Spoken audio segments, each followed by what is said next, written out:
Hello, everyone. Thanks for joining. We're going to give people just a couple minutes to kind of get connected, get set up, maybe grab a glass of water if you're at the end of a busy work day. But we are excited to have y'all on our call this afternoon or this evening, depending on where you're at. Um, on behalf of Data Science for Everyone, I just want to welcome everyone and excited to have a webinar specifically dedicated to our middle school teachers. Today, we're going to dive into a few ways that you can bring data tools into your classroom. But while we wait for some people to join the Zoom, I want to just invite people to go ahead and introduce yourself in the chat. I think what makes the most sense to me is your name, maybe where you're from or where you teach, and what grade slash subject you teach. I know hopefully we have um, a good smattering of people across the board when it comes to middle school grades or administrators. So go ahead and introduce yourselves. We're excited. This is going to be a pretty interactive one, so we're excited to kind of get to know everyone a little bit better.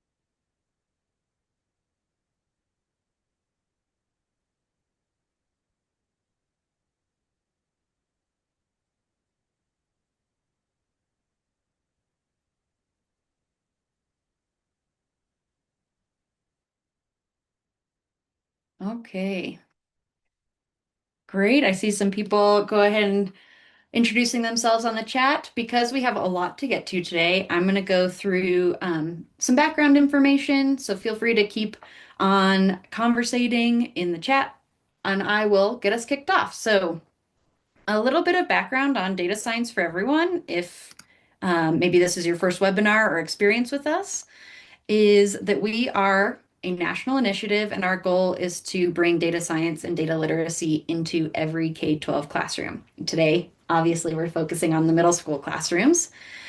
We focus most of this work on four key pillars. You can see those on the slide.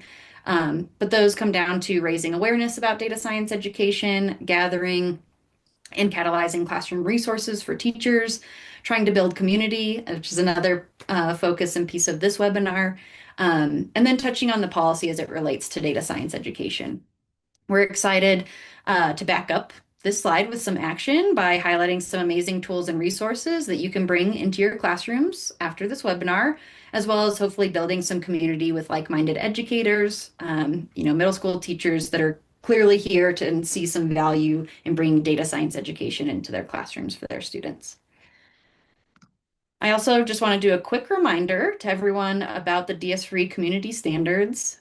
We welcome people from all backgrounds and levels of experience with data science education. We want to make sure that there is always room for healthy and engaging discussion and questions. And so we've just established a code of conduct that creates an environment of respect, inclusion, and effective communication. You can learn more about our community standards. We've dropped a link in the chat. Um, our present different presenters today are going to be doing some live demos in our breakout rooms. This is a very interactive webinar today, so hopefully that brings some energy. But during that, I just want to say if you're experiencing any technical difficulties or for some reason you're unable to see their screens or you're unable to get into a breakout room, just drop in the chat that you're struggling. Myself or Marisa, our moderator, will be able to kind of like help get you where you need to be. Okay, so with all of that taken care of, um, I am ready to get started, and I hope everyone else is too. I'm assuming that everyone is here tonight because you are excited or interested in hearing more about how you can incorporate data and different tools into your classroom because, after all, data is everywhere. So let's just get started with a quick reality check on kind of where we're at right now. I know that job and workforce readiness isn't the number one reason, certainly why we care about data science education, but it is an important aspect of it, right? One in four jobs today requires some type of meaningful data skill, and yet fewer than 10% of K-12 standards or students have access to data science coursework, while roughly 40% of the fastest growing job sectors require at least some basic data literacy. So that is a big gap.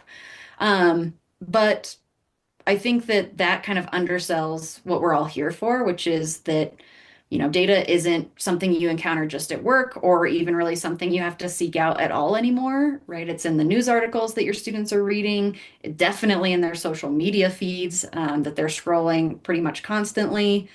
It's in the health decisions that their families are making, the political conversations that are happening around their dinner tables. We are living in a world that is absolutely saturated with data. And a lot of it is being used to mislead, manipulate, and confuse people who might not have access to like basic data literacy skills. Um, and we don't want that to be our students, right? We want to give them the tools to be able to push back against that. So for us, like teaching students to think critically with data isn't about job training. In this day and age, it's more akin, at least obviously I'm biased, but for me, it's like more akin to reading, right? Um, it's about giving every kid, regardless of, where they're headed, whether or not they want to be in STEM or not in STEM, the ability to ask, wait, where did that number come from? Or, does this graph really show what they're claiming that it shows?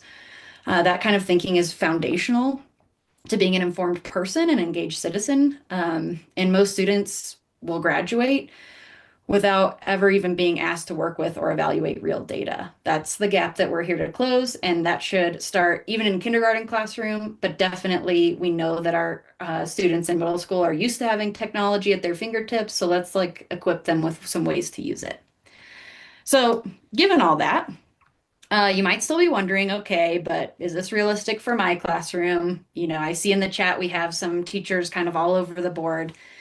And so we've just kind of put some myths in that left-hand column about, things that I've heard teachers say in terms of like, uh, you know, I don't have enough room in the curriculum, or my students will have to figure this out later, or this is only for my really advanced students. And what the right column is really getting at is that the barrier to entry is actually a lot lower than I think people expect when it comes to data science and data skills. And I'm really excited for our speakers to show you some of the technology tools that can help lower that barrier for your classrooms. Because data connections, we think, actually work with your existing content pretty seamlessly. And when you're able to do that and connect like the content that you teach with some real or relevant data, students tend to engage more deeply with the material. So the ask here, we are not saying like, please overhaul what you're doing. It's much more about finding some like natural on-ramps for what you're already probably doing, and then giving you some tools to help you more seamlessly integrate that in. So without further ado, I'm going to announce who our rock star speakers are. First of all, we have Sasha Wakefield. She is a high school math teacher and department chair out of Michigan. She is genuinely one of the most passionate advocates for data literacy and K-12 education that I have come across. She's currently pursuing her PhD at Oakland University and was just named Michigan Teacher of the Year. So a huge accolade that kind of tells you everything you need to know about the kind of educator she is and how much she cares. What I love a lot about her work is that she's focused on how all math teachers can bring real authentic data experiences into the instruction they're already doing. So again, kind of talking to that, no need to overhaul everything that you're doing. And then working on how to build up teacher confidence to actually do that effectively. So she has shown this work, both at state and national levels, and we feel very honored to have her here today. Our next speaker is Laura Gray. She brings a rich and unique perspective to this conversation. She is a senior learning manager for Raspberry Pi Foundation, which some of you may have heard about, but that is a nonprofit whose whole mission is to help young people realize their potential through computing and digital technology, which again, goes to speak towards kind of the equity gap that we're seeing there. So really good work that they're doing. Before she was in that role, she was an AI and computer science instructional specialist with Gwinnett County Public Schools, which is one of the largest school districts in the country. She has also been a part of the team that helped Georgia's state curriculum standards really broaden their depth in terms of data science and computer science applications into different spheres. So she is not just a practitioner, she's really helped shape what this work looks like at a quite a like high level in terms of the systems that are needed to support that work. So she is really, I'm really excited to have her on our panel today. And then our last speaker is our own very famous Mahmoud Harding. He is our instructional design director. I can't really speak more highly of him because I get to work with him every day. He has done a lot of data science work throughout his career, both being a classroom teacher and now at DS Free at a little bit larger of a scale in terms of, you know, fighting with all the people and all the barriers that exist in terms of getting data science education in K-12 classrooms. Really don't stand a chance against Mahmoud. He lives in North Carolina. And I think with that, I'm going to, oh, I didn't even switch the side. Sorry, Mahmoud. So today's sessions are going to have three different choices, and I'm going to let our moderators like tell you a little bit about the tools that they're going to do so that you have agency and choice in which breakout room you want to go into. Each of the breakout rooms will be an interactive session featuring a tech tool that can help you bring data to your classroom. None of these are going to require like a download of software that we think that you wouldn't already have. And in case you're like looking at the screen and you're really torn, or you hear the little elevator pitches from our panelists, and you're not sure which one to go to, we will record all the breakout sessions so that you can come back and like if you happen to be in Laura's but you really wanted to see Mahmoud's, you can go back and see those when we send out the recording for that. So, without further ado, I am going to have Sasha give a little elevator pitch about what she'll be covering. Hello, everyone. Welcome to be here. Excited to be here as well. I find that middle schoolers are quite squirrely and fun, and I was looking for beginner tools that honestly that they could teach me a little bit because they start exploring, and so bringing that in to the classroom is something I was really passionate about. So there are two tools that I'm going to cover today, and that is helping students analyze data using Google Sheets and CodeApp. Awesome. Okay, Laura, will you give a quick elevator speech for your tools? Sure. And I actually made a last minute change. I made my no code machine learning for kids and my some code, but not really, still low code, but a little more complicated, the orange data mining tool. So I'm going to talk about some foundational AI literacy we think every kid should get using ML for Kids as an example with that and talk about what you can do with that tool. And then I'm going to talk about how you can engage middle school learners with visual machine learning and data science models in a no code solution that's really awesome that I've just started diving into called Orange Data Mining. Awesome. That sounds so exciting. And Mahmoud, last but not least, what will you be showcasing? I'm going to be showcasing a website by which you can use either Python or R. And we all know that coding is more accessible now than ever. It is becoming a device or a tool that you can use to analyze data by simply being able to have detailed conversations. So I'm going to sort of peel back the things that are possible and give you some foundational concepts that you can use with your students. And hopefully this turns into some wonderful activities. Awesome. Okay, so I'm going to give our audience just a couple of seconds here to kind of think where you want to slot in and what breakout rooms you want to do. Again, Sasha will be doing CodeApp and Google Sheets. Laura will be doing ML for Kids and Orange Data Mining. And then Mahmoud will be doing a tutorial on Jupyter Everywhere. So, with that being said, Marisa will open up some options for breakout rooms that hopefully I'm going to stop sharing my screen because we will all go into one of these rooms. What we're going to do is we're going to demonstrate and hopefully work together on this tool called Jupyter Everywhere. I don't know if you're familiar with Jupyter Notebooks. Is anyone familiar with Jupyter Notebooks? All right, so the quick 30,000 foot view of a Jupyter Notebook is a website where you can write computer code and type text that can be formatted, like using bold or italics. You can make unordered list, ordered list. You can do headings and all kinds of great things. This is what we like to say enables a reproducible workflow when you're working with data so that you can see exactly what your students do. You can trace their steps. They can go through the steps that you prescribe for them, and you can document the output along the way.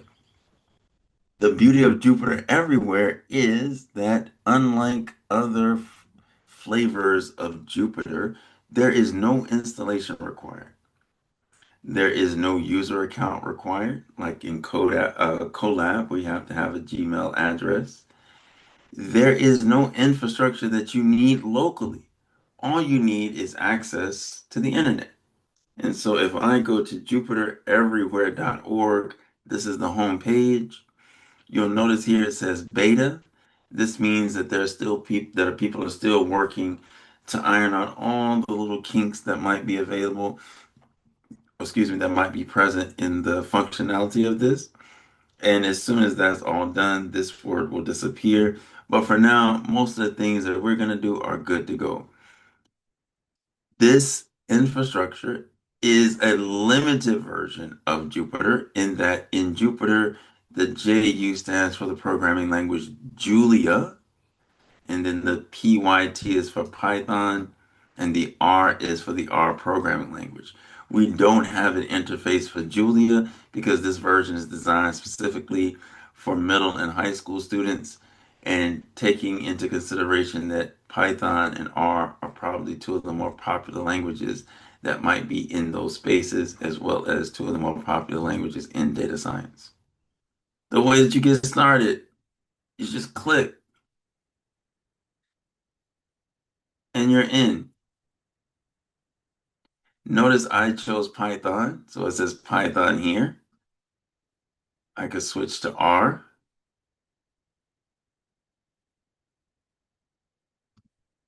And now I'm ready to go in R. In my menu, I have a limited number of icons.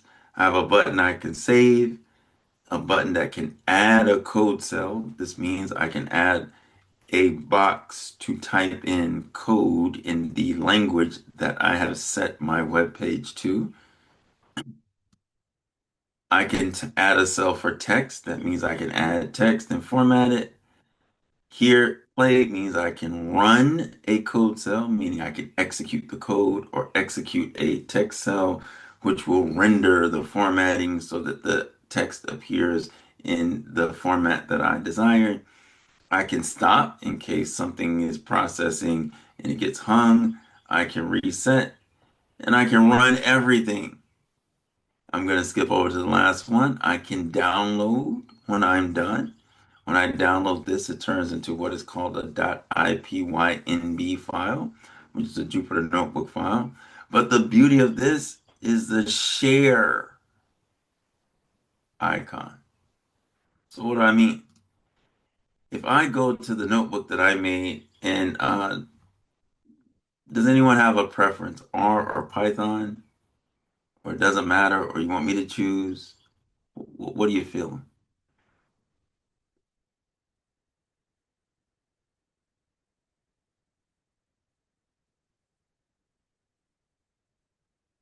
Well, if I have to choose, I'll just choose Python since I'm right here.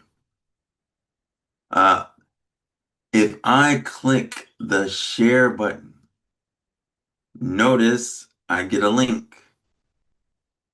If I copy this link and I paste it into the chat,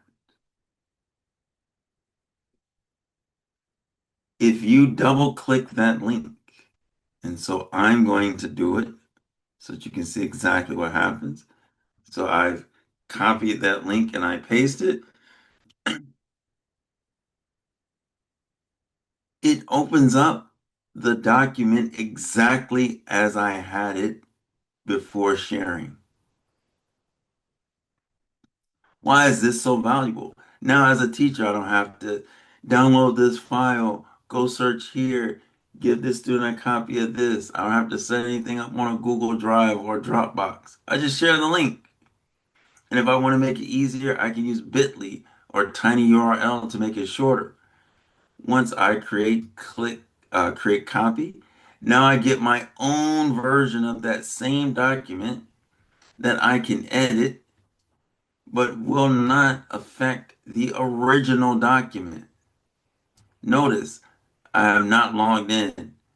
I have not given an email. I have not shared any personal identifiable information. So it's tailor-made for all of the barriers that would typically be available in front of someone in a district so that it's easy access. And now that I have this notebook available to me, I can now have my students just go through it just like they would any other worksheet, but now it's interactive. I would use this as an additional platform for them to familiarize themselves with. But the lift that I would want from them would be able to recognize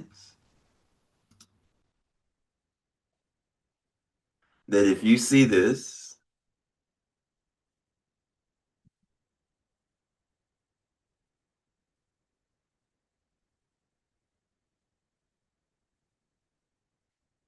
put your mouse here, and when the rectangle is highlighted, double click, select all the text in here, delete, and type your answer.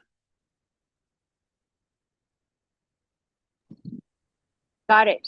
And what type of data analysis were they able to do uh, with the data set that you gave them? And I don't know if the program that you gave them was pumping out data visualizations. I mean, did they come in with any statistics experience, or I, what were they able to do? I assumed no background. I assumed that they only knew things like mean, median, mode. And so we did things like, for example, this says height and it says float 64. So I would say anything that says float, think of it as a number with a decimal. How could we look at all of the heights? So they would have a code cell that would say,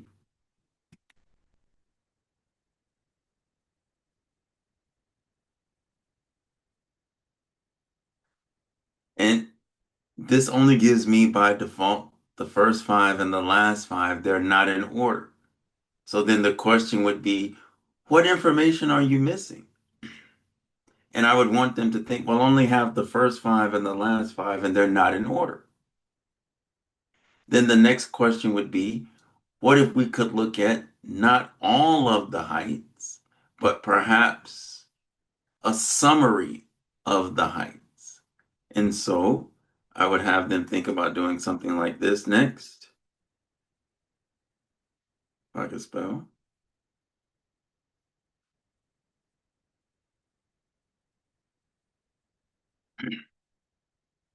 This tells me the average height. It tells me the median height. It tells me the max height. It tells me the minimum height. And then I would get them to think about, well, what character do you think is the tallest? What character do you think is the shortest? What does it mean to represent the median height? What did this 25% mean, 75% mean? So some of it was asking them things that I thought they would know, but then taking breaks and say, like, after 7 minutes of working, let's stop. Does anyone have any questions? Mr. Harding, what does 75% mean? Oh, that means the third quartile. What does that mean? Then we talk about it. Then we talk about, well, what does the 25% mean? And we talk about it. And then the next thing I ask them is, this gives us an indication of how the numbers are spread out. But I'm only looking at 6 numbers. Is there a way that I can see how all the numbers are spread out? And then I would say run the next cell.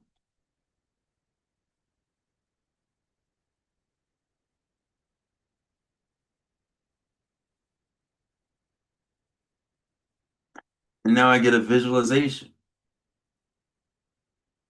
And so I asked them, what do you notice? Tell me what you see.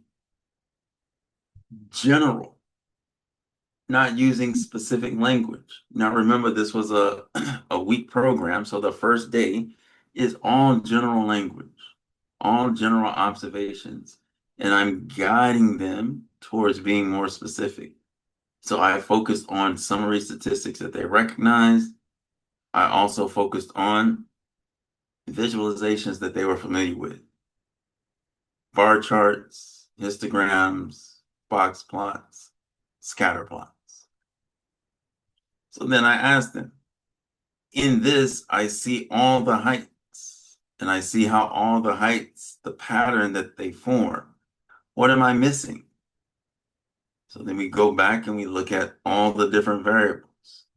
What's not inside of that histogram for the heights?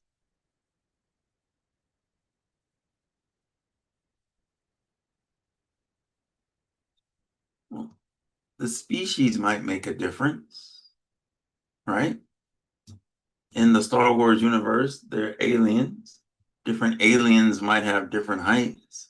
It might be a really bad idea to say the average height is 180, is 173, because the species might vary. So then let's get a sense of how the species are.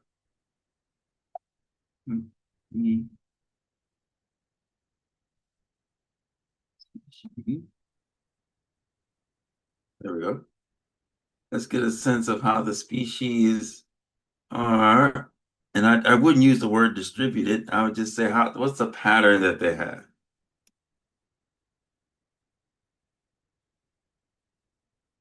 And again, I didn't ask them to do any type in a code. I would say run.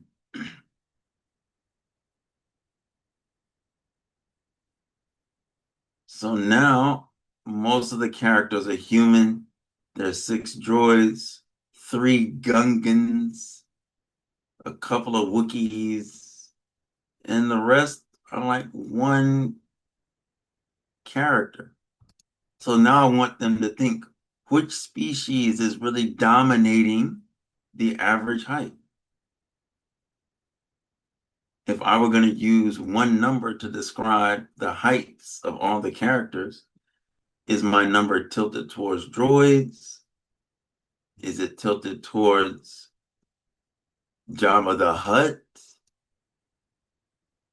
Or is it more tilted towards humans? And why might that be the case? Again, we're having a conversation and we're using code to sort of unveil what's actually happening. And I wouldn't ask them to run any of this. And so another thing I would say is, look, sometimes doing frequency counts gives you a sense, but maybe I want to know what proportion of all the data is human. So I could take this same code and I could say,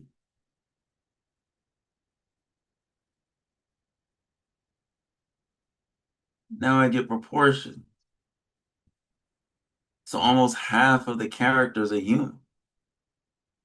So there's a little bit of bias in my data set.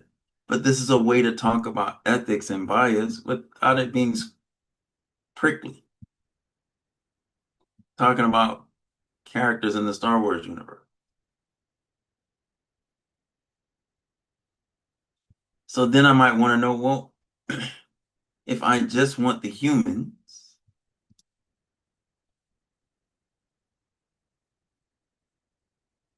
and again, I would give them this code. I would not have them type it.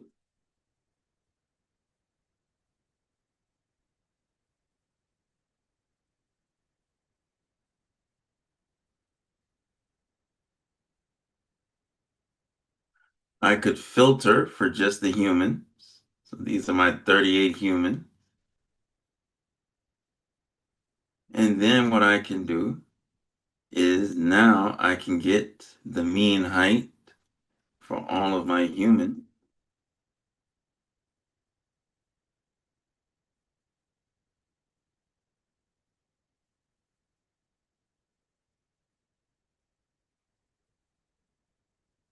Look at that. The median height was 180. That's about the same. The average height gets a little bit higher. The max height is nowhere near the max height with the full data set, nor is the minimum. The minimum is much bigger than the one with the full data set. So as they're working through and exploring in this whimsical topic, just to kind of get them grounded in what it means to ask and answer questions using data, then I can turn that into something where if I'm in science or if I'm in history or if I'm in mathematics, I can bring in the concept from that subject area with a different context and re or emphasize something that I want them to understand from my standards. So this is how I would do it. But I would never, I would give them all the code.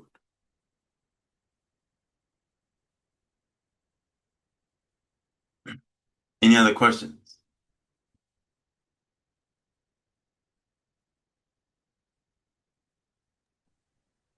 I just want to say thank you for walking through all that. That was very interesting. And yeah, I'm wondering, sorry, it's noisy here. Hold on. Um, did you walk through everything as a whole group together? Were students doing any of this exploration on their own and you would go to small groups? And were they doing any projects on their own? I know it was only a week, so I'm just No, curious. Yeah, I how it went. scaffolded. In the beginning, we're doing everything together. As they get more comfortable, they do some things on their own. But I don't let them go more than 6 to 8 minutes without doing a check-in to see where everyone's at and having a discussion about the interpretation. I frame it as you're using a tool to help you gain insight about a data set and to ask and learn how to ask better questions. So what the tool is doing behind the scenes is not important right now. You use apps on your phone all the time. You don't know exactly how they work.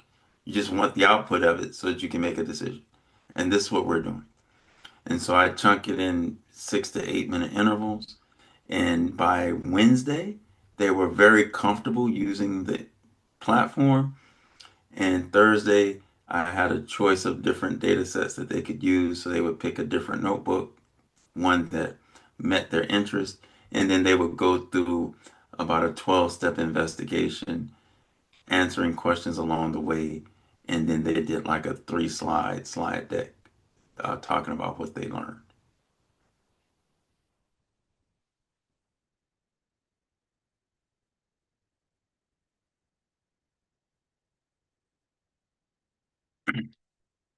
And so the idea behind it, the big idea, the broadest idea is just to give them a touch point.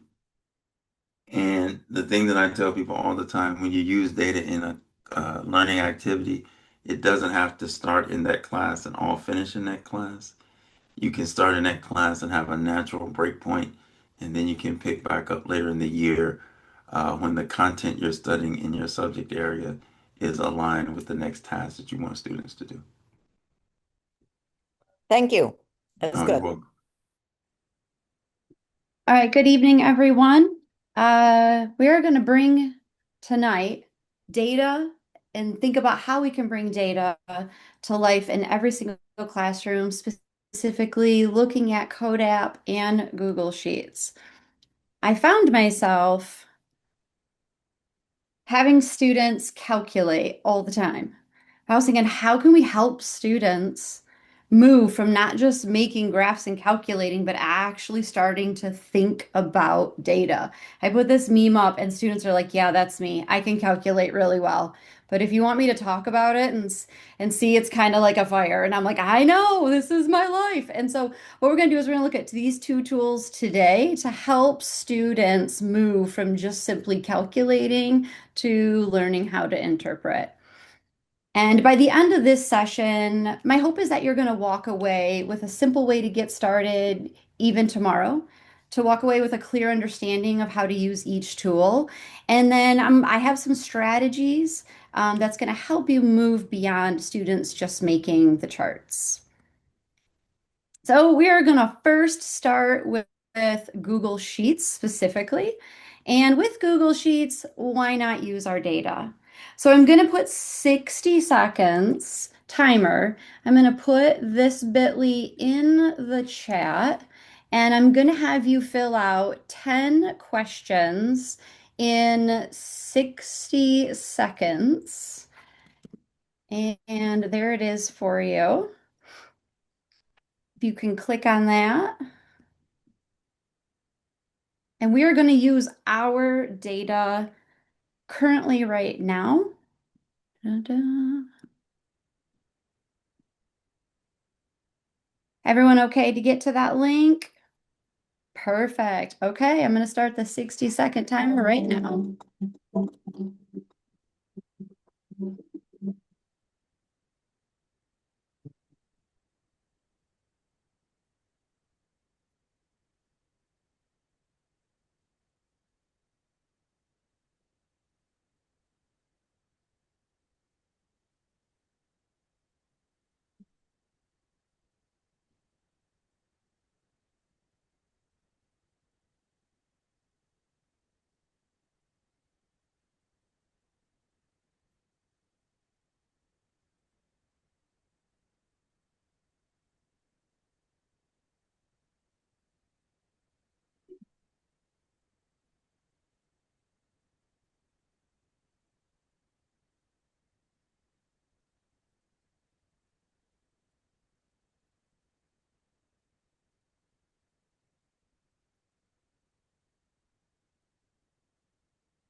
Oh, where did my thing go? Oh my goodness, guys, my thing just completely it went away. Why did that happen? Oh Your my goodness. your Bitly did? Yeah, like it's just now completely gone. Of course that happened. Of course. All right. I got it back. Okay, so let's take a look at our data. Did everyone have enough time to answer those questions? There we go. Okay. Looks like I have 4 responses total. I don't know if anybody else needs any additional time. I mean, 4 is not a lot, to be honest with you, but we'll just jump in and we'll start to kind of play around with 4, but I have another data set. I love to use this activity with middle school students. I have them answer certain questions, and then from there, we'll go to responses, and then I'll click on the view in sheets. And so what I'm going to do right now is I'm going to share this with you, and I'm just going to let you edit it as well. There's only 4 of us. All right. So I'm going to put that in the chat so that way you can pull that up currently right now. But I have another data set we're probably going to use since there's such a small amount of us here. Ta-da.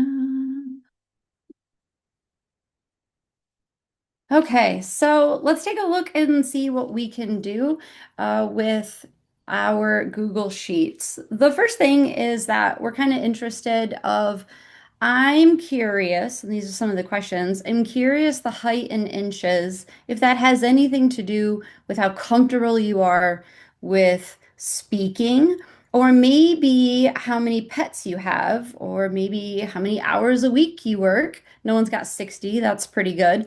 But I mean, let's just start with, do you believe aliens are real? Because why not? So when we click on do you believe aliens are real? Then from there, you can move up to where it says insert. And we're going to go ahead and click on chart. And once you do that, you're going to have a pie chart come up automatically. And the neat thing is you can take this and start moving it around anywhere you want in Google Sheets. You can click on the title and change it. What I love too is that you have a lot of options where you can change the color if you want. If you just click on the blue color, let's say you want it to be, orange instead.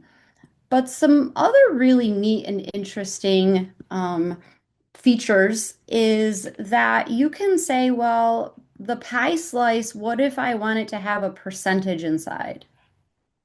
Or maybe I just want the value, how many people picked that particular. Or you could say you could even have the label. So there's quite a bit that you can change with this pie chart. But maybe you don't want a pie chart. Maybe you want a bar chart instead. You can kind of go over to setup. On the right-hand side, you can see setup and customize. And so you can click setup and then maybe not a pie chart.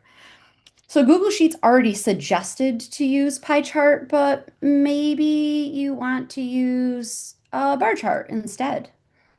And what I like is when students are kind of messing around, playing around with this, they kind of stumble across, well, what happens if I click a line? And they're like, oh, wait, something's wrong. I did something wrong. And then now the conversation can move to, well, what type of data do we have? We have these categories. Does a line make sense for categorical data? And so these are really good when they start to kind of play around with what graphs, right, can display our data in which that makes sense. So you can click on these three dots and delete that chart. And maybe let's go ahead and pick something that's more quantitative. So how about the temperature all year long? 22 degrees. Someone picked 22? Oh my gosh, that's cold. Okay, we'll have to talk later. So let's click on F, and I'm interested in that column, right? So back up to insert, and let's go ahead and click chart. Ah, whoa, it says I have a line chart. That's interesting. So on the right-hand side, that just doesn't make sense to me right now. So I would like to see maybe, man, what would make sense? Would a histogram make sense? Uh, maybe, right? Yeah, maybe. And so let's think about what we could do with a histogram. So we have like these buckets down here, right? Our intervals. Could we change those if we wanted to? Absolutely. To change those, you can go over to where we have it's highlighted on the right-hand side where it says customize, and you can click on histogram and notice bucket size is auto, but we can really change that. And what I love about this feature in Google Sheets, specifically with a histogram, is that students can start to see what size of the intervals for the histogram makes more sense. So let's say 2. Whoa, okay. And then what if we decide to say we want them to be 5? That's interesting. Or maybe even 50? So you have to start to think about for students, they're like, which bucket size displays the data in which it kind of makes more sense. And so I love that feature. I am going to stop share. I'm going to see, does anybody have any questions in the chat? I don't see any specifically, but I if have you, a quick question, Sasha. yeah. When you're doing like that, I like the like bucketing thing. Does it ever come up in your classroom about like how you bucket it changes maybe the story that it's telling? Like do they catch on to that? Yes, because what they'll know, what I've seen they notice is that when the buckets are really large, this outlier kind of goes away. And then we talk about the outlier and what happens because now it's included in these large buckets and our distribution looks completely different. And so that's super powerful for students to kind of see that because they don't want to lose that outlier. All right, that's something that's really important in our data. And we want to show it. We just don't want to say it's gone completely. Or it's in the same category, in the same bucket as others that are not outliers. So that's a really great question. Do you guys want a few more minutes to play around? I wanted to show you another feature, so I'm going to share again. And I'm going to delete this graph. Now, I want to also say on the upper right-hand corner, these three dots, when you click on it, I mean, students can download their chart, right? They could copy their chart, they could move it to their own sheet, which is super powerful too. Um, so you have a whole bunch of different options here. So I'm just going to delete that. And what if we would like to compare two quantitative data sets? So what would be, it was a bunch of zeros. Well, I guess it would be these two. How many hours a week do you work? And if your state could be one temperature. So what if I highlighted two quantitative variables and I go to insert and then chart? Ooh, interesting. So the default is showing up that it is a line chart, but what about a scatter plot? Okay, that's really interesting. Just kind of taking, like, we only have four sets of data, but what if we would like to look at the trend line? Maybe the line of best fit?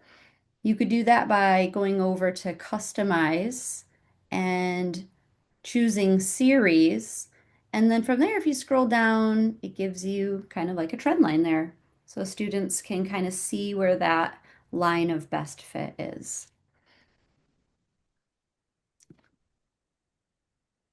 What I've done in the past is given middle schoolers, they could have this survey and have their friends fill it out in their Google form, and then they get their Google Sheets, and then they're able to create their charts. And it's a beautiful time where students are asking a lot of questions about their chart and does it make sense? And then I have them bring it all together into a one big project. Yeah, no questions at all? Oh, okay. I love it. Let's jump into CodeApp next. So, bam. I am going to, let's see, let's go ahead and take a look at CodeApp that is next. CodeUp is a website that is one of my favorites to help students make meaning of their data. And first, why, right? It does support students in seeing these patterns and connects tables to graphs and equations, really helps students start to reason about variability. And so, how about we pose a question? What story can we tell about the progression of roller coasters? So I went ahead and put a bit.ly there for you. If you type that in, it is going to bring up our roller coaster data in CodeApp.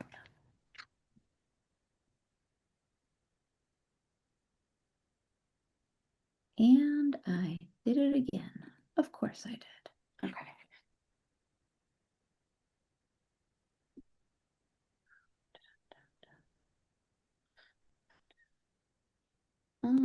Let's do this. I'm going to do it fresh. Leave and here. So if you had entered that link into a web browser, this is what comes up. There's some information. Oops, let me screen share. Ta-da! There's some information on the right-hand side in which you can see where this data and this information comes from. And the neat thing is that you're able to move these around. So as of right now, you can kind of take this graph and you can definitely move it. Same thing with the table. And I like to start with this. I'd like to start with already data that would be interesting to middle schoolers. So roller coaster. This graph, each dot represents one of these data points. And if I click on these data points, you'll notice on the screen, it's turning a different color. Kind of shows you where that's at. Let's take a look at maybe the year opened. At the cross on the top, those are variables, or as scientists call them, attributes, right? And I'm just going to choose top speed. Speed's always fun. So you can grab it and drag it, and you can drag it in the center, on the x-axis or the y-axis, and I'm going to put it on the x-axis and see what happens. Which I find is very interesting. When that happens, you have these icons on the left-hand side that open up, and you can kind of click on them and they change depending on what your graph is going to or is looking like. So you can click the mean and it draws a line for the mean and a line for the median.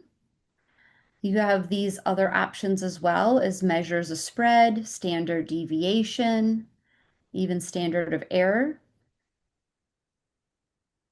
You can also decide to group those into bins by clicking on this icon here. And so you have quite a bit of options that you can decide and how you want to decide to display your data. Okay, any questions so far? We're doing good. All right. Well, let's see. I think that the top speed's super cool, but I'm also maybe interested in the design. So we have the sit down roller coaster. So if I take the design and maybe just drop it right in the middle, you can see that we have some changes, and I can kind of drag this and make this a little bit larger so you can see it. The different colors are the different design. What if we decided, year that opened, let's get crazy and just maybe drop it here. Whoa. What does that tell us, right? And so these are all these questions that we have conversation within the classroom. But I love for students to just work with CodeApp, play around with it, start to ask questions, start to notice, make some wonderings. What you can do is on the bottom where it says top speed, you can click on it and you can change instead of top speed, maybe you want the length. Or maybe it's possible, right? You want the duration. You can also remove it or even treat it as categorical, which is a really cool feature. So I just removed it altogether. And now I just have year opened. If you'd like to, on the upper left-hand side, you have some icons up there like tables, graph, map. You could click the graph and it just gives another graph that you can work with. Or you can just exit here. I'm going to stop share and just double check. How are we all doing with CodeApp? Good. Okay, great. Share. So I find that it's helpful to guide students through certain questions when working through. So an example would be if I give students a link for college freshman data and they look at their GPA versus their sleep time, I have a worksheet that I would give students and kind of have them like set the x-axis to hours of sleep and the y to GPA and kind of let's talk about it, kind of leading them through as they're kind of discovering what can happen. So that way they can start to get to the point of just moving from I can create a graph to analyzing the data. So we also have like a sleep versus exam score data. And from there, you can really have students start to think with their own data what it would look like. So, what I would like to do is I would like you all to visit CodeApp. You just go to a Google search bar and just go to CodeApp without any links at all.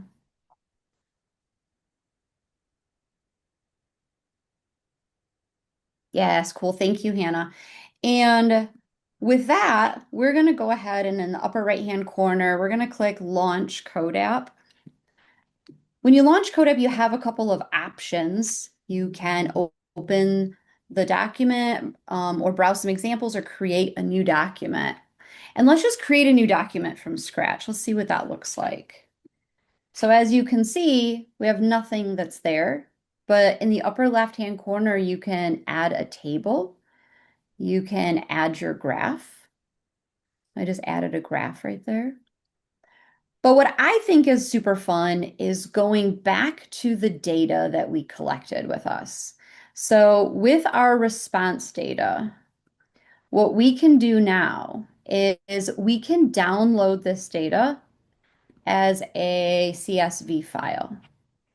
So I'm going to click File. I'm going to download, and I'm going to choose a CSV file. Now I'm just going to save this as like on my desktop. And not downloads. Let's do desktop. Because now what I'm going to do is I have that CSV file saved on the desktop. I can take that file and drop it right in to a blank code app screen, and it will populate the data. So then students can take their own survey that they've created and download it and then drag it into Code App and then start to kind of play around with their data. So then what's season for us well, we only have four. Would you rather be rich, happy, healthy? You can see that that changes. And then what if I want to know the count or the percent? You have some options that are there for that. Stop share. All right. Any questions on Code App?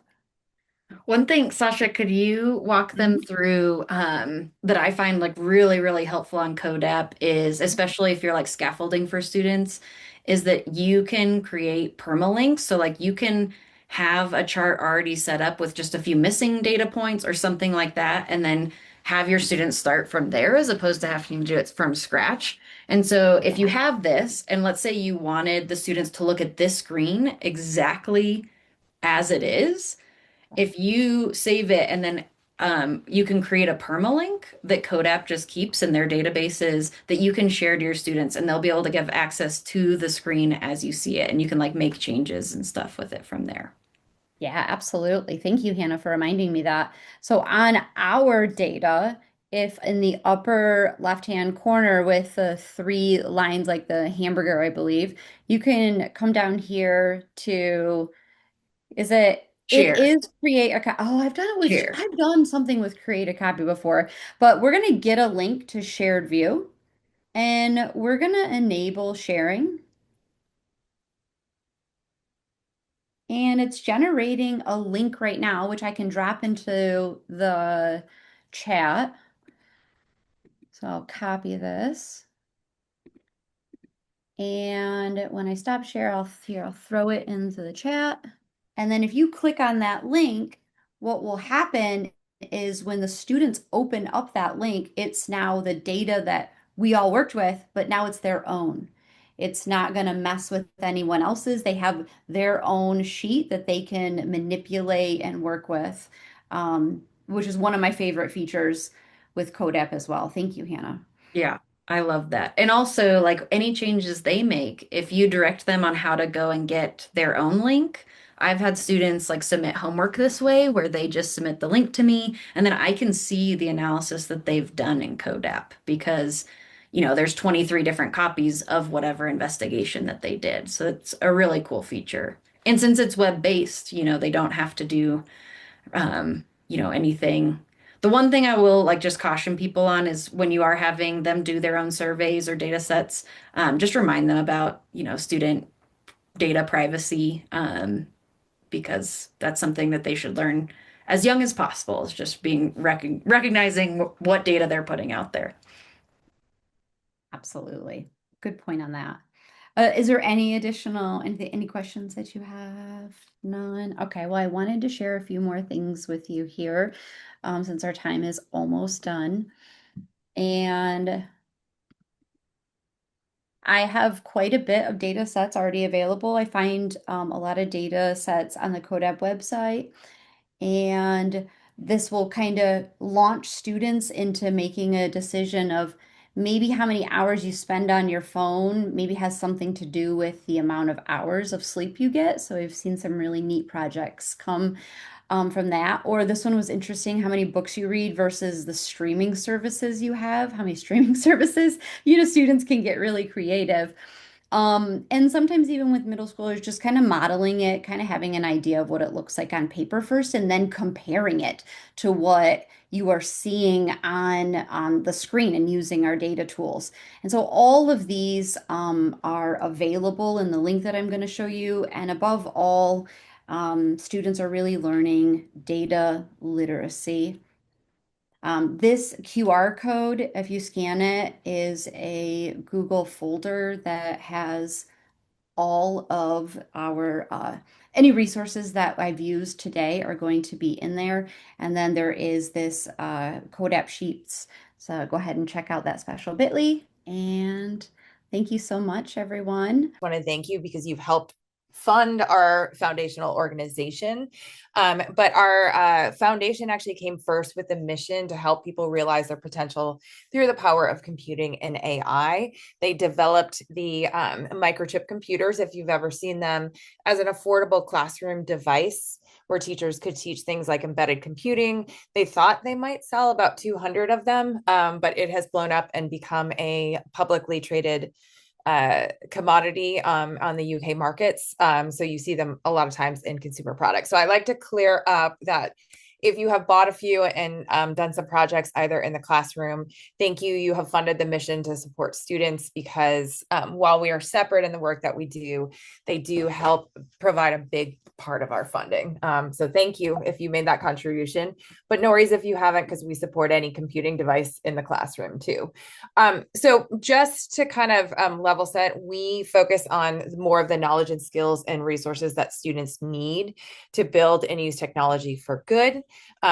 Like data science for everyone, we want to democratize access to computing and computing education and data science, and make sure that digital makers are not just consumers, but they are builders as well. So just to talk about the space of AI and education, and I think data science for everyone and us agrees. When you mention AI literacy, there are three different definitions that exist out there. Some immediately think it's tools to make educators more productive. We're not going to work in that space today. We're not teaching how to use an LLM like ChatGPT to help you lesson plan. Another is teaching using AI and teaching students about AI and machine learning concepts. We believe in both of those, but we believe in the foundation of students should learn how AI and ML concepts work before they just simply start using tools like LLMs as tutors. We want them to have agency, to understand data theft, and to understand what's happening with their data when they use those tools. So both of our organizations focus on, I love this model from Stanford, on having students navigate, use, critique, and develop AI and machine learning modules so they can build understanding of how they work and they can understand that they're not magic. So just to kind of talk, our foundation has a research organization and they're researching what students should be learning about machine learning and data science. And as far as AI key concepts, so far they've come up with this list of understanding the difference between rule-based traditional programming that uses conditions and all different structures versus data-driven programming with things like machine learning algorithms, avoiding the concept of anthropomorphism, machine learning, bias in AI, when designing using a concept called the FAT-Ps, which is evaluating fairness, understanding accountability, providing transparency to your users, data privacy and security, and then also expanding knowledge just beyond the use of generative AI. So that was a just quick spiel on what we do with our Experience AI lessons and resources. And we're going to go into one of the tools that we use in our lessons and structures that's on machine learning. So our definition for middle schoolers, we've talked about in our lessons already the difference between rule-based and data-driven programming. So we essentially say that machine learning is used to design and build AI systems, and that it uses large amounts of data to, we'll use learn in quotes because we don't want to anthropomorphize, find patterns and use those patterns to make predictions. So we emphasize that machine learning are systems that use that data-driven style of programming. We also love to point out to students that AI and machine learning are not synonymous terms. There are decisions trees that don't use machine learning and other AI applications that don't use machine learning algorithms or modules. So we just like to make sure that students know that and know that LLMs are a little speck that you can't even see at the bottom of this graphic too. All right, so just to talk through and set up kind of this lesson really quickly, because I know we've got two amazing tools to look at today. We start by telling our middle schoolers there are 3 different types of learning. We know that there are more than 3 different types of machine learning. Yes, I will have a copy of your slides and I will show where you can get all of these resources. They are accessible and editable by all educators. So we start off by talking about a couple of different types. These are not all the types of machine learning, but we talk about supervised, unsupervised, and reinforcement learning, emphasizing that supervised is when we have a set of data and humans are pre-processing that data, categorizing it in specific ways. And then we are training our ML model and using it to make predictions about future data. Unsupervised is when we don't know how to categorize our data and our algorithms are suggesting clusters or categorizations for our data. So we can also help make future predictions. And then reinforcement learning is learning by trial and error. So giving positive and negative reinforcements to learn on the go. And that is a part of how LLMs work too. All right, so we're going to focus on our supervised learning and classification. We first start by saying in classification, we have to assign classes. For example, if we are sorting fruits, we might have 3 different classes if we're trying to create a model that predicts fruits of orange, banana, and apple. Once we have our training data loaded in, we are going to run it through and train in our classification model prior to making predictions. I want to make a really important note that we point out to students. What do you guys notice about this data set of oranges, apples, and bananas about the sizing? And you can use the chat or you can unmute if you want, because there's only a few of us. Do you notice it's pretty even? So when we are thinking about our model of data, we want to make sure that we have pretty even representation of our classes, or we're going to have a model that doesn't function properly. I will give an example. I had students, they wanted to create a model. They were really into cooking and they got into foraging for mushrooms. So they wanted to create a model that they could take a picture of a mushroom and it would predict if it was a poisonous or edible mushroom and help identify the mushroom. So first they thought they would prototype just poisonous versus non, because they wanted to make sure no one was trying to cook with things that might harm or kill them. So they thought, we want to be really precautious. So let's load this thing with way more pictures of poisonous mushrooms. Let's just make sure it has all of that data to make patterns. And so I let them train this model, I let them run it, and then it predicted every time that every single mushroom of future data was poisonous. So while their application was incredibly safe, no one was getting poisoned, no one was eating mushrooms either, and no one was going to use their app because it didn't actually work. So we also emphasize in data-driven models, we need to think about that we have, and you're going to see an example of this, good examples of data, clean data, balanced sets of data and representation in our data as well. And We're also going to get into with our students, it's not just the data we load in, but the configurations that we decide on in our model. And we'll see some examples of that. So we want students to understand that these models are complex. They need iterations to run and test them to make sure that we have a pretty solid working model, especially in context.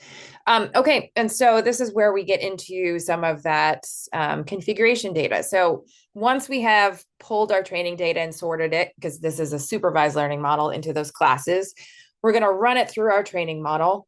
And then when we load in new data to make a prediction through this model after training, it's going to give us two pieces of information. It's going to give us the class it predicts it's part of and what we call a confidence score. Now, the confidence score is calculated generally in the type of models we're using here with some form of distance and understanding. And we all know as math teachers that distance can take on many forms, from a scalar of a dot product or comparing angles of vectors to like a taxi cab distance or a Cartesian plane distance, a traditional distance through the distance formula, things like that. Generally, we use those to predict the confidence score to see to predict through patterns what this thing is most like. We're using a lot of different classes or pieces of information to tabulate that as well. There are different ways that we can come up with confidence scores, but it can get complicated. So I try to keep it to a simple. We're usually using the concept of magnitude or distance. And what the computer is looking at is it's taking those confidence scores, and the highest one is going to be the class that it predicts in. All right, so you can see here are some examples of these boxes have the class that's being predicted with those confidence scores. So we're getting two pieces of information from our model. Now, this is where we're going to talk about configuration. So when we have a data, we've loaded it and traded, we also have to make a decision on a confidence threshold. So the idea of the confidence threshold, it's the minimum value that a confidence score can be to accept that prediction. So we have an example here. We have a driverless car, and we want it to predict if there are humans in front of it, so the car stops. So you can see for the first three examples, we can clearly see the front of humans. It's a pretty good image of humans. We get a prediction of humans with a high confidence score above that threshold. So we do stop the car because we allow that prediction to occur.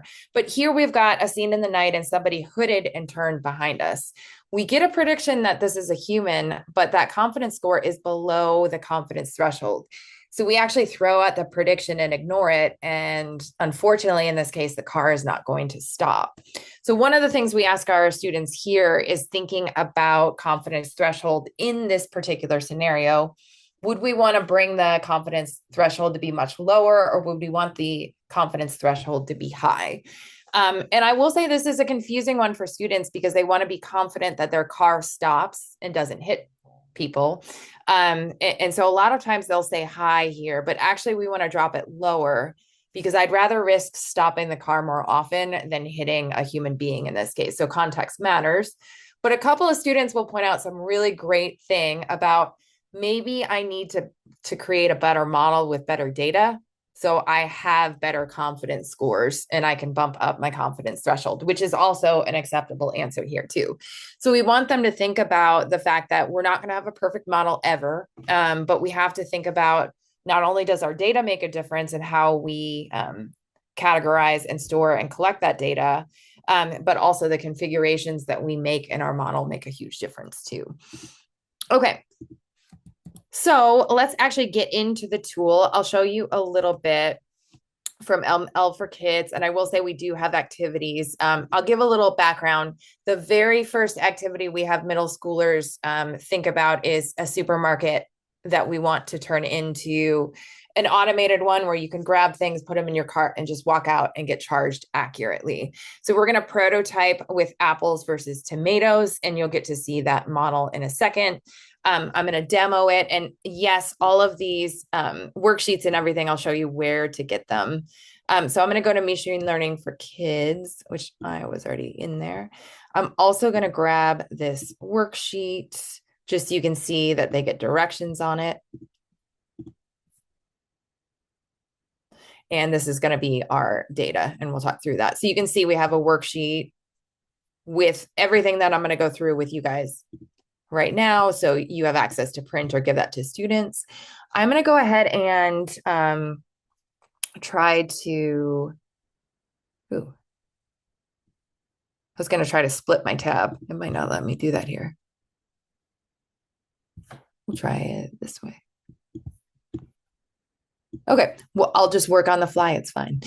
So this is machine learning for kids. What I will say is machine learning for kids does give an access. Let's see if it's working now. We have a little bit of an issue. I emailed the engineer on this one, but students can traditionally use it without registering, so it's not collecting information from them. I, as backup, because this is not working correctly, do have an account. So I'll show you that as well. I'm going to create a simple project. If you've used teachable machines, this is going to be very similar. The difference is this has very strong layers built into the application. It's working off the power of some of the Watson computing engines. So I can load a lot less images in, and you'll see I have a pretty good working model too, which is it's kind of nice. So I'm going to go ahead to my projects page here. I'm going to add a new project, say apples versus tomatoes.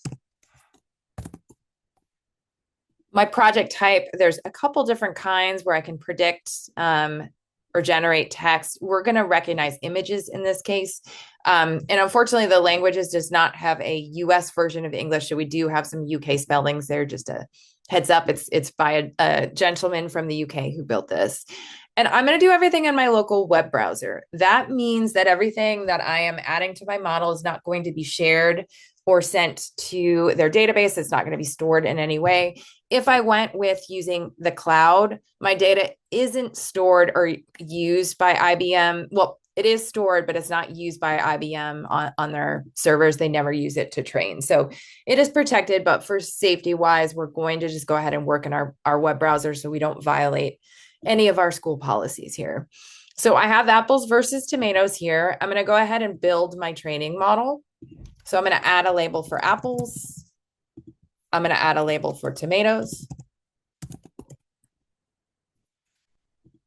And I probably should have called it apple and tomato, but that's okay. And then I'm going to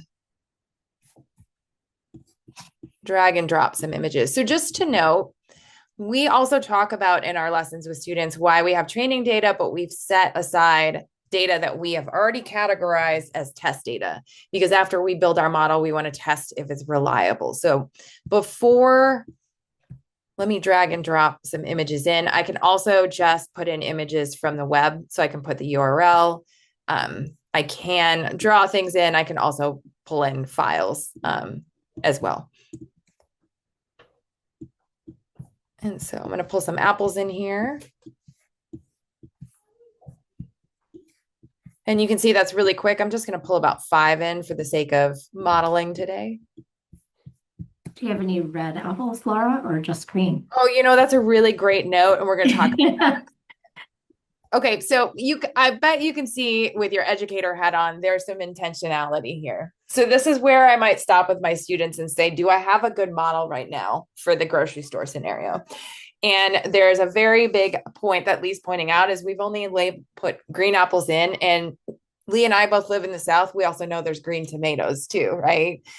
So we've got some issues with that. We also have some issues with the way that these apples are appearing are probably not likely. These apples and tomatoes might not look like this in the store. I always love to pull in this guy. Let me pull him in just so we can critique it further. So this crab apple image is probably not how somebody's going to purchase or representative of that. In fact, if we do too many things like that, we might start picking up graphics on t-shirts and charging people, which is not a great business model. So you can debate, you can talk about how to make it better, but I work in ed tech and I want to move my project along and not listen to educators because that's what happens. Just kidding. But I'm going to go ahead and not listen to anyone's feedback and just go ahead and learn and test. So I am going to go, we've trained our model by loading in our data. We're going to allow our model to learn the patterns from that data. And this usually runs very fast. We'll see how bad my network is today. It's preparing it. I have run it in a school with a bad firewall on a Chromebook, and it works just fine. Because that's usually the next question. This one's actually slower in my home. All right, so it's run now. I can see that I have some information. I can delete it. I can go back and add data. We have to remind students that when they add data to the train phase, they have to retrain their model, or it's going to work on the previous model. So I'm going to go ahead and grab my testing images again. And I'm going to see how my model works. So let's go ahead and grab this apple and see how the model does with it. So I can drag and drop there. I'm going to test it. It recognized it as an apple with that 100% confidence score. Okay, that's good. Even though we used a red apple in that image, sorry about that. And we only trained with green. So it's pretty good so far. It's recognizing some patterns I did not anticipate. Again, it recognizes apple there. This thing is working great so far. We might have some questions. Let me find my mouse because I dragged to the wrong screen. All right, let's try this bunch of tomatoes. Let's see if I can get one to be wrong. The problem with going with a machine learning module live is that I never know the results I'm going to get because it's data driven. Okay, there we have an issue. We loaded in this bowl of tomatoes that were red, and it actually recognized them as apples with 100% confidence. So this is where we can talk to students. Let's go back to our model and say, what's wrong with it? How can we make this better? What would you do? And you can even allow them to put in some different images. I also love to have them work in pairs and drag the same exact images in for their categories, and also see that despite having the same data and their model, because of randomization and how it's being performed, is always going to be slightly different. So they're going to get slightly different results because we are working with data-driven programming where the rules aren't exactly rigid and always in the same way for conditions too. So having them compare why their models are a little bit different drives home the difference in data-driven programming. Another thing I love to talk about with students is if they put a random image in that's not an apple or tomato, it always classifies as an apple or tomato. Well, that's because I've built my model to have two classes. I haven't built a class that says it's not an apple or a tomato. And if I want it to categorize or have a classification of something else, I need to create that classification and load it in with some data to train my model too. What if you pull just one image, same as the data from training? I mean, you're still going to get results. It's still going to give you results. I have seen where I've used a data that I've tested in training and it gives me a wrong answer or an answer with a certain confidence score too. So that's another great way and thing to pull in as well. And yes, the confidence score will be different from 100%. I don't know why this one is particularly working that way. Let me try one more and see if I can get a non 100%. They will vary. I've never had it do all 100%. Ooh, that's not what I wanted.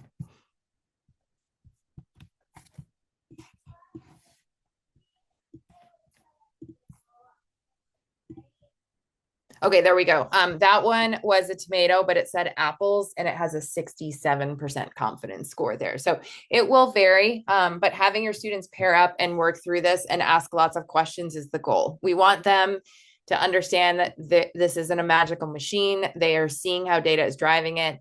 And they're seeing that even when they load in the same data based on the way it's processed with randomization, you're not always going to get the same results.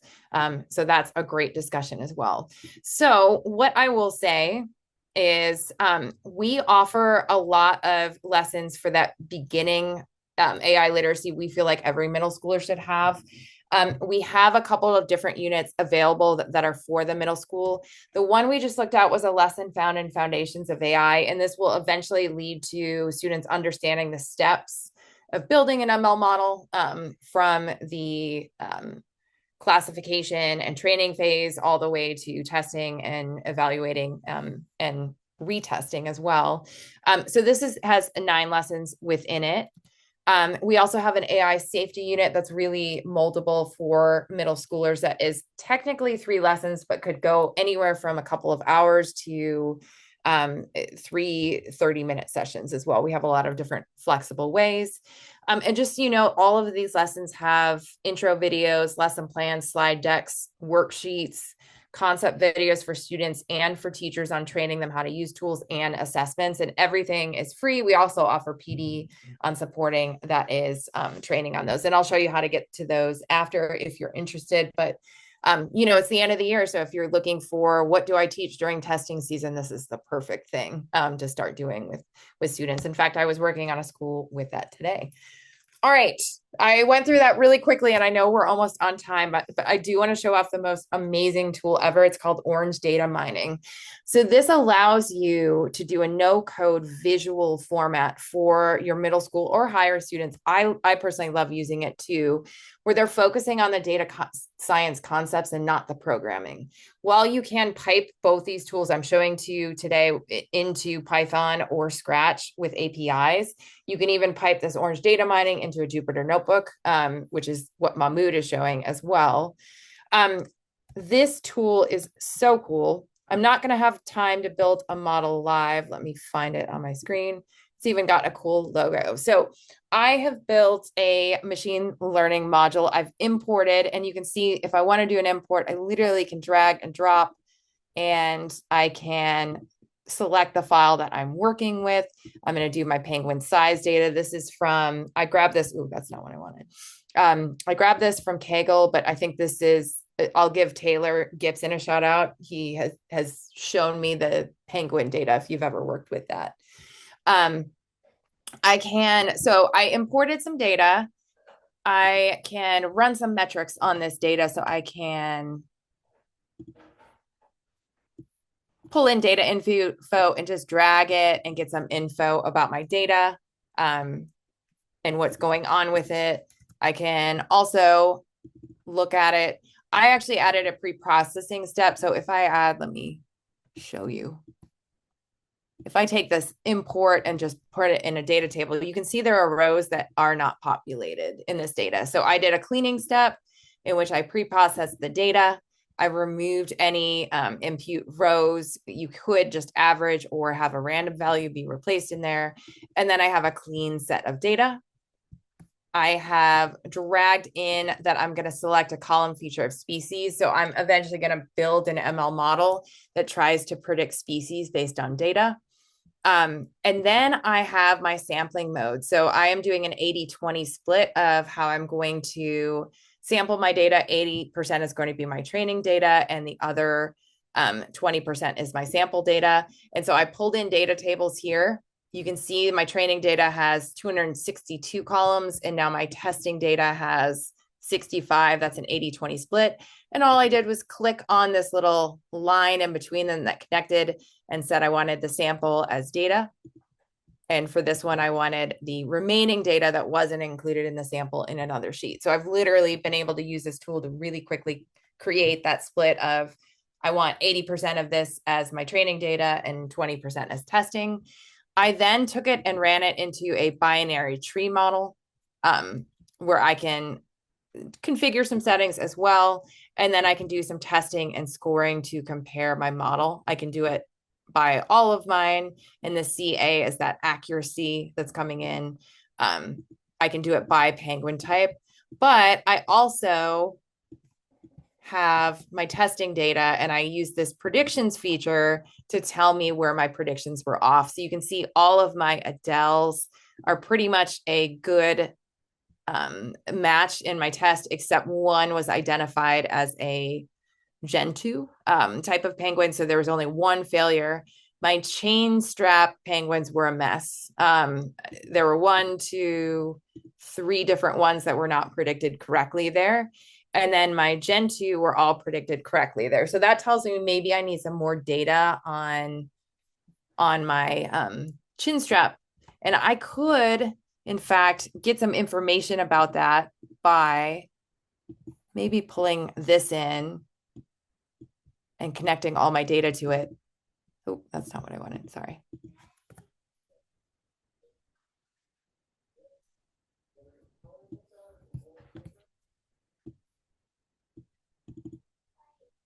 I don't know why that's giving me that. Hold on. Sorry.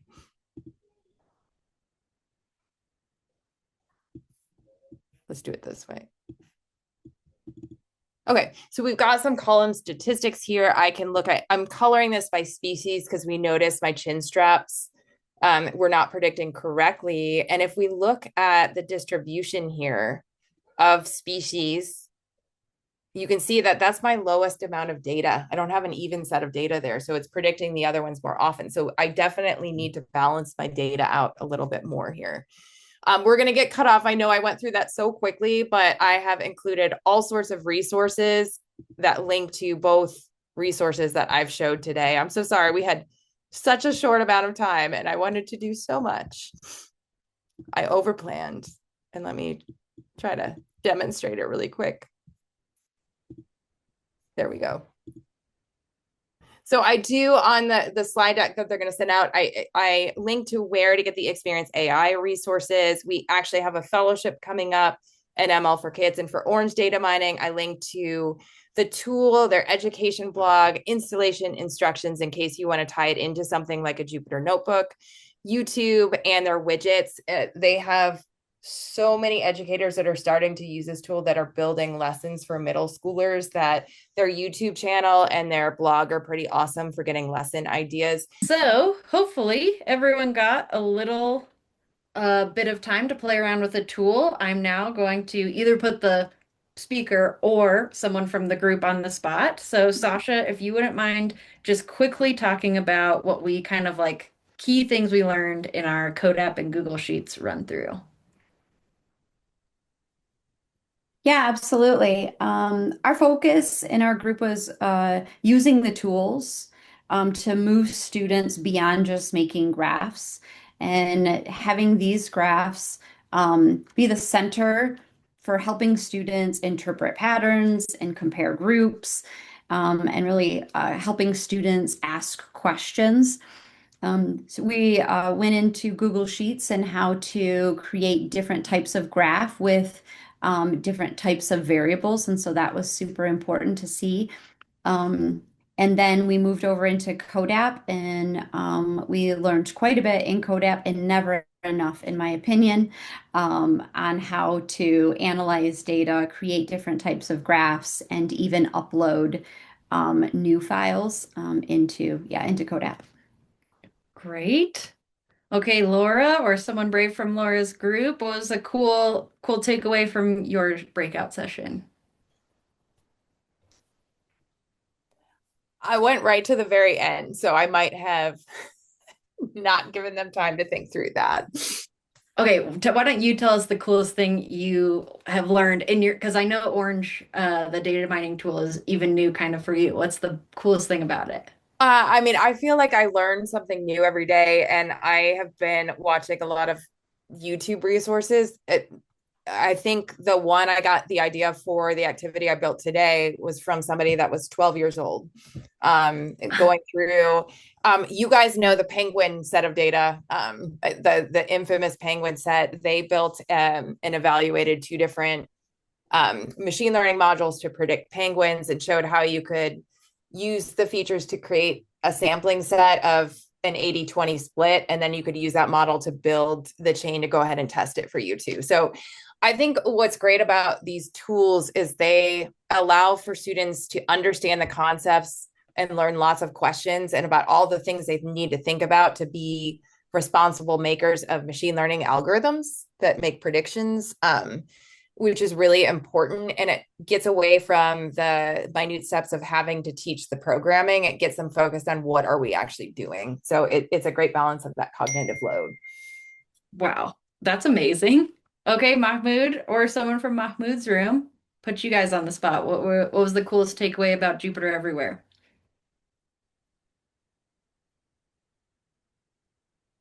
I'll go. The coolest takeaway sometimes is sort of hidden behind all of the things that the tool can do. The coolest takeaway is the accessibility. I was able to share everything that I did, workflow, exactly as it appears with all the participants using a link. There's no login, There's no sharing of information. You don't have to have an email address. You don't have to have students go around and download or install anything. You click share, you put the link through tiny URL, you stick it on the board, everybody gets that link. You can pre-populate all the code, they run the code, and you can save space for them to answer questions in the tool. And if you don't want them to even type answers in the tool, you can give them a traditional worksheet. So it allows for deep analysis of data without having to code and having to set up computing environments on 25 different Chromebooks. I will say too, just to add, working for a large district, it really gets through the nightmare of creating a solution that's approved within your network.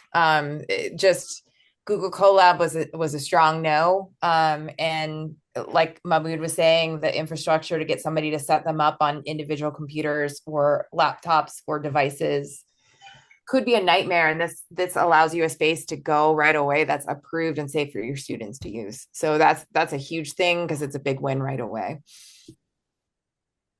And the other thing, you can share it with other teachers as well. So that link is available, and the students can go back to it, revisit it, make changes to their copy without changing the original copy.